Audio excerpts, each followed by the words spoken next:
অবশ্যই চেঞ্জেবল ছিল। আমার কাছে মনে হয় যে আজকের উইকেটটা ভালো ছিল। মানে লাস্ট যে ম্যাচগুলো হয়েছে, আজকের উইকেটটা আমার কাছে মনে হয়েছে যে ব্যাটসম্যানদের জন্য ভালো ছিল, তো এই রান চেঞ্জেবল ছিল। ইমনের রান আউটটাই কি শেষ পর্যন্ত ভাইটাল হয়ে গেল? খুব ভালো খেলছিল আজকে, পার্টনারশিপটা খুব ভালো হয়েছিল। হ্যাঁ, যেটা আননেসেসারি একটা না, রান। যেটা হয় যে আর্লিতে যখন উইকেট পড়ে যায় তো নর্মালি এটা একটা টিমের জন্য প্রেশারের ব্যাপার। তো ওইটাও আমরা ওভারকাম করেছিলাম। ইমন খুব ভালো খেলছিল, ওটার সাথে স্যাম বিলিংস খুব ভালো পার্টনারশিপ করছিল। তো এটা একটা রানিং পয়েন্ট বলতে পারেন যে ইমনের রান আউট। ও আমার কাছে মনে হয় মঈন আলী এবং স্যাম বিলিংসের ব্যাক টু ব্যাক উইকেট আমাদেরকে অনেক দূর পিছিয়ে দিয়েছে। সোহেল ভাই, খালেদ যেটা প্রায় ছক্কা মেরে দিল আর কি, ফারহান বেশ ভালো একটা ক্যাচ ধরলো। তো তো ওইটাও কি একটু টার্নিং পয়েন্ট ছিল কিনা, মানে আপনারা কোন স্টেজ পর্যন্ত আশাবাদী ছিলেন যে ম্যাচটা যেতে যাবে, মানে লাস্ট পর্যন্ত কি ছিল এরকম? অবশ্যই ছিল। আপনারা জানেন যে লাস্ট ম্যাচ যেটা আমাদের গতকাল যেটা খেলেছি, তো ওইটাও কিন্তু আমরা, আমাদের আশা ছিল, হোপ ছিল আমরা আসলে শেষ পর্যন্ত চেষ্টা করব। তো অবশ্যই ছিল, এবং আপনারা জানেন যে খালেদ বিগ হিটার। তো দুইটা দুইটা যদি ছয় হয়ে যেত তাহলে খেলাটাই সিনারিওটা অন্যরকম হয়ে যেত। তো আমরা আশাই ছিলাম আসলে।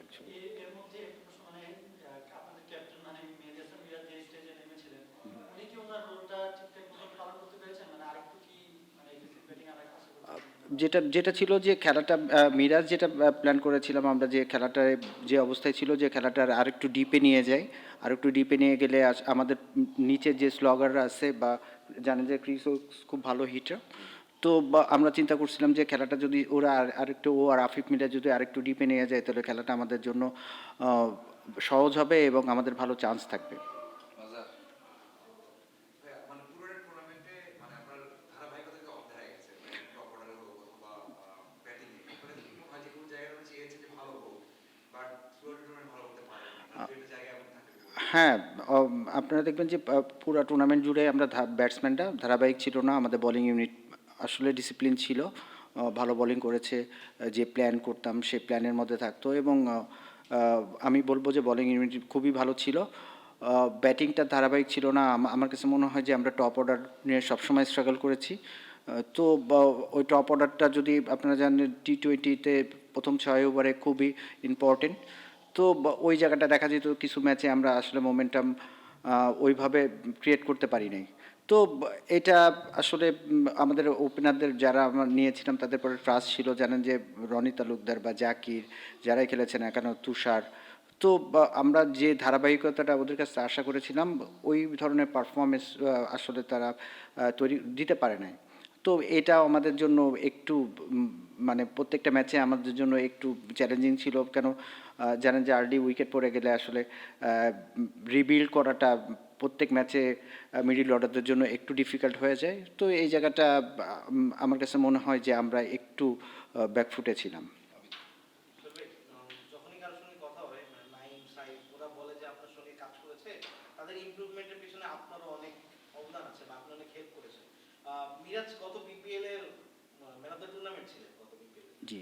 মিরাজের ব্যাটিংটা টি-20 সুলভ হচ্ছে কিনা বা মিরাজের ব্যাটিংটা নিয়ে আলাদা করে কাজ করার প্রয়োজন আছে কিনা, আপনি এটা কি মনে করেন? শুনেন, যারা মানে এটা বোর্ডে যেহেতু আমি চাকরি করি এবং প্লেয়ার, ন্যাশনাল প্লেয়াররা আমার কাছে আসে এবং প্র্যাকটিস করে, যে কোনো জিনিস ইমপ্রুভ করতে গেলে কিন্তু আসলে ওইটা ফাইন্ড আউট করা, এবং এটা একটা দীর্ঘ সময়ের ব্যাপার। একটা টুর্নামেন্টের ভিতরে আসলে ইটস এ ডিফিকাল্ট, কারো টেকনিক্যাল কোনো অ্যাডজাস্টমেন্ট থাকলে বা কোনো এরিয়াতে আসলে ইমপ্রুভ করতে হলে তার আলাদা করে প্র্যাকটিস করাইতে হয় এবং অনেক সময় সাপেক্ষ ব্যাপার। তো এইটা, এবং এবার জানেন যে বিপিএল 1 মাসের মধ্যে আসলে খুবই ব্যাক টু ব্যাক ম্যাচ ছিল। তো এই ধরনের কাজ করাটা খুবই ডিফিকাল্ট, স্পেশালি ব্যাটিংয়ে। তো আসলে কথা হয়েছে কিছু জায়গা, আমরা চিন্তা ভাবনাও করছি যে আসলে এরপর পরে যখন প্র্যাকটিসগুলো করব আমরা, বোর্ডের আন্ডারে যেসব প্র্যাকটিসগুলো হবে সেই জায়গাতে আমরা আসলে কিভাবে প্র্যাকটিস করলে ও এই ফরম্যাটটা আরও ভালো খেলতে পারবে সেই বিষয়ে কথা হয়েছে। এখন পরবর্তীতে আমরা আসলে এই জায়গাগুলো কাজ করব। সোহেল ভাই, ওই যে ওপেনিং পজিশনের কথাটাই বললেন যে ধারাবাহিকতার অভাবের কারণে আপনারা আসলে স্ট্রাগল করছেন আর কি। তো আজকে জাকির হাসানের ইনক্লুশনটা কি একটা গ্যাম্বল কিনা, যে আসলে কেউ পারফর্ম করতেছে না, সবাই ওপেনিং করতেছে? হ্যাঁ, অবশ্য যেটা, হ্যাঁ, আমাদের কাছে মনে হয়েছে যে যে ধরনের উইকেটে এর আগের যে ব্যাটিং করছিল ওই জায়গাটা যে খেলছিল তুষার, আমার কাছে মনে হয়েছে যে উইকেটের যে বিহেভ করছে বা কন্ডিশনের যে অবস্থা, ওখানে বল মুভ করছে, সেখানে একটা প্রপার ওপেনার খেলালে আমার কাছে মনে হয়েছে যে সাকসেস হওয়ার সম্ভাবনা বেশি থাকবে। তো আসলে সব কিছুই অনুমান নির্ভর, সব চিন্তা করে আসলে করা হয়, ফেল করলে তো ফেল করলো বা সাকসেস হলেও হইলো, তো এটা আসলে ওইভাবে চিন্তা করেই জাকিরের ইনক্লুশন। সোহেল ভাই, মানে মিরাজের পারফরমেন্সের কথা বলছিলেন, উন্নতি তো একটা সময়ের ব্যাপার, কিন্তু বোলিং এবার আসলে খুব বেশি ভালো করেন আজকের ম্যাচটা ছাড়া। জি। ওভার ক্যাপ্টেন, গত আসরের ম্যান অফ দ্য টুর্নামেন্ট, আপনাদের অনেক এক্সপেকটেশন ছিল। আপনি যদি মিরাজের পারফরমেন্সটা সাম আপ করেন, আহ, যেটা সত্যি কথা যে হচ্ছে যে মিরাজ লাস্ট ইয়ার যেভাবে পারফর্ম করেছে, এই বছরটা আসলে সেইভাবে আসলে করে নাই। আমার কাছে মনে হয় যে স্টার্ট করাটা খুব ইম্পর্টেন্ট। আপনি যখন একটা টুর্নামেন্ট শুরু করবেন, এবং আমাদের জানেন যে সিলেটে ব্যাক টু ব্যাক খেলা ছিল, আসলে ওই ধরনের চিন্তা করারও যে একটু চিন্তা করে আবার যে ব্যাক করবে, রিব্যাক করবে, এই ধরনের আসলে ওই রকম সময়ও ছিল না। তার মধ্যে ক্যাপ্টেন্সির প্রেশার তো একটা ছিলই। তো সব কিছু মিলায় আমার কাছে মনে হয় যে মানসিকভাবেও ও আসলে খুব মানে যে সেটেল ডাউন বা খুব কাম অবস্থায় ছিল না, বিভিন্ন ধরনের ইস্যুস ছিল এর ভিতরে, আপনারা জানেন সেটা। তো সব কিছু মিলায় আমার কাছে মনে হয় যে ও আসলে একটা যে পারফর্ম করছে না, একটা পারফরমেন্সের পিছনে কিন্তু শুধু স্কিল আমি যদি চিন্তা করি এটাও ঠিক না, এটার সাথে সাথে ওর মেন্টাল স্টেটটা কী অবস্থার মধ্যে আছে বা কিসের মধ্যে যে যাচ্ছে, এগুলোও ইম্পর্টেন্ট, বা টিমের রেজাল্টটা কেমন হচ্ছে, টিম কেমন খেলছে, এগুলো আসলে এফেক্ট ছিল। তো সব কিছু মিলে আমার কাছে মনে হয় যে যে ধরনের পারফর্ম করে নর্মালিও এই ধরনের পারফরমেন্স করতে পারে না। তো এটা টিম ক্যাপ্টেন লিডিং, আসলে আমরা চাই যে, এবং ও মিরাজ সবসময় লিড করে। তো আমাদের কাছে এটাও একটা মনে করেন যে যেহেতু ওর পারফরমেন্সটা ওই রকম ছিল না, তো এটা একটু আমাদের জন্য একটু ইয়ে ছিল। Last two questions. Thank you. Sohel ভাই, সিজনটা যদি সামারাইজ করেন, আমাদের অপশন টেবিল টু আজকের রেজাল্ট সবকিছু মিলায়, মানে more than what you expected নাকি less than what you expected, আপনাদের মানে এন্ড রেজাল্ট নিয়ে আপনারা কোন পর্যায়ে আছেন?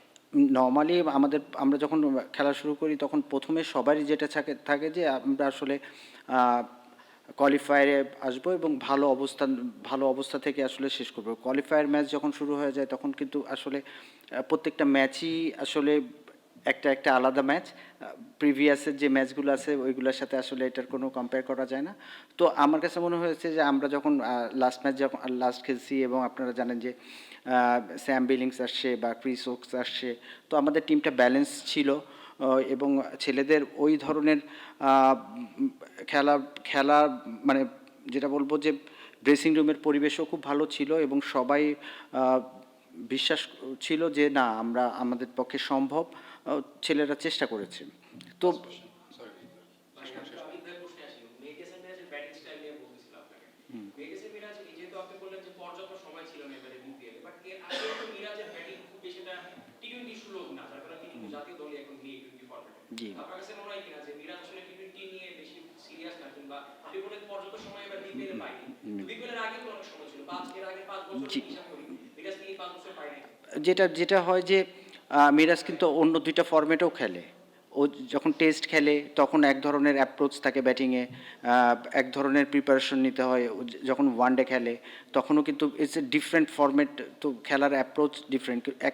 এখন কিন্তু ইটস এ ডিফিকাল্ট যে একটা ছেলেকে 3টা ফরম্যাটে একদম মনে করেন যে ওই ধরনের একইভাবে পারফর্ম করাটা খুব ডিফিকাল্ট।